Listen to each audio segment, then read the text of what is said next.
le régime algérien entretient une dangereuse stratégie de la tension qui isole plus que jamais l'Algérie sur la scène internationale. Force, en effet, est de constater que depuis la chute de Bouteflika le 2 avril 2019, la diplomatie algérienne est brinque-ballante et l'Algérie collectionne les conflits les uns après les autres, aggravant ainsi le risque de se retrouver prisonnière d'une situation tendue qui pourrait menacer, par la suite, sa propre stabilité.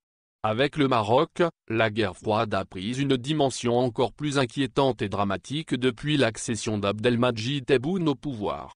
Depuis plusieurs semaines, Alger et Rabat s'échangent des déclarations très hostiles, des accusations gravissimes et chaque partie actionne ses médias de propagande pour actionner des campagnes de dénigrement d'une violence inouïe. Dès son arrivée au pouvoir, Tebboune a fait du Maroc son parfait bouc émissaire pour inventer la figure de l'ennemi extérieur qui menace l'Algérie et les Algériens. Une figure symbolique dont le régime algérien a cruellement besoin pour détourner l'attention sur les problèmes internes du pays dont il peine à leur trouver des solutions. Au Maroc, cette nouvelle guerre froide donne une opportunité en or aux radicaux marocains et anti-algériens partisans d'une éternelle querelle avec l'Algérie. Les deux grands pays du Maghreb s'entre-déchirent au moment où la Libye voisine se transforme en un champ de bataille opposant plusieurs puissances mondiales comme la Russie, la Turquie ou la France. Des puissances qui sont prêtes à semer la terreur en Afrique du Nord et au Maghreb pour préserver leurs intérêts et appliquer leurs agendas. Au lieu de s'unir pour faire front commun et protéger la stabilité régionale, condition sine qua non pour leur propre sécurité nationale, l'Algérie et le Maroc s'enfoncent dans la guerre fratricide psychologique. En parallèle, l'Algérie de Tebboune se lance en croisade contre la France à cause des documentaires et émissions diffusées par ses chaînes de télévision. Pour la première fois, l'Algérie rappelle son ambassadeur et menace, indirectement, de geler ses relations diplomatiques.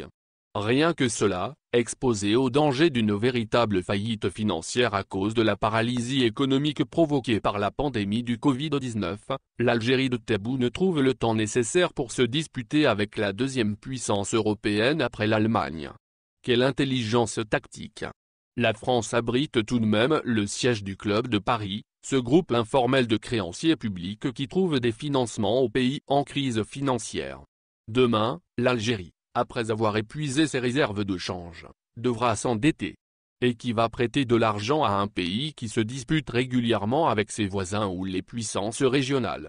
En rappelant son ambassadeur à Alger, le régime algérien prend l'immense risque de déserter le champ diplomatique à Paris, laissant ainsi la chance à ses adversaires de nuire à ses intérêts.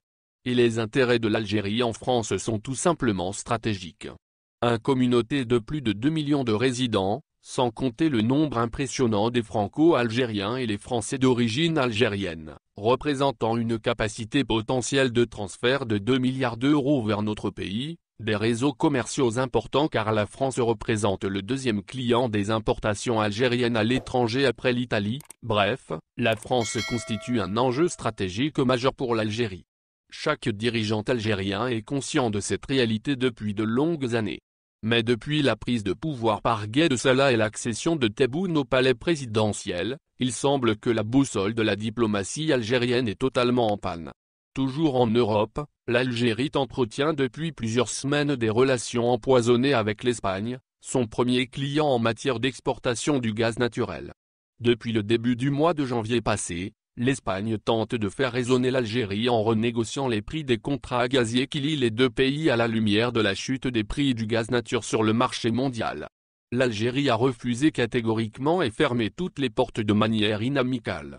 L'Espagne a pris acte en s'orientant vers le gaz de schiste américain, causant ainsi des pertes considérables à Sonatrach.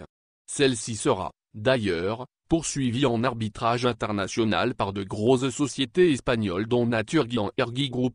La diplomatie algérienne n'a pas bougé le petit dans ce dossier et observe la chute de nos revenus en devises sans réagir avec intelligence. Une véritable bêtise. Enfin, à toutes ces tensions internationales, l'Algérie doit gérer les risques sécuritaires à ses frontières. En Libye, un pays voisin avec lequel nous partageons plus de 980 km de frontières, la diplomatie algérienne est larguée. La Turquie, la Russie, l'Émirat ou l'Égypte font ce qu'ils veulent et concrétisent leurs agendas sans tenir compte des retombées directes sur l'Algérie. Alger, naguère véritable capitale diplomatique africaine, est aujourd'hui reléguée au second rang, voire totalement ignorée et moquée par des puissances régionales qui risquent de transformer la Libye en un véritable bourbier. L'isolement international de l'Algérie risque de nous coûter cher, très cher dans un futur très proche.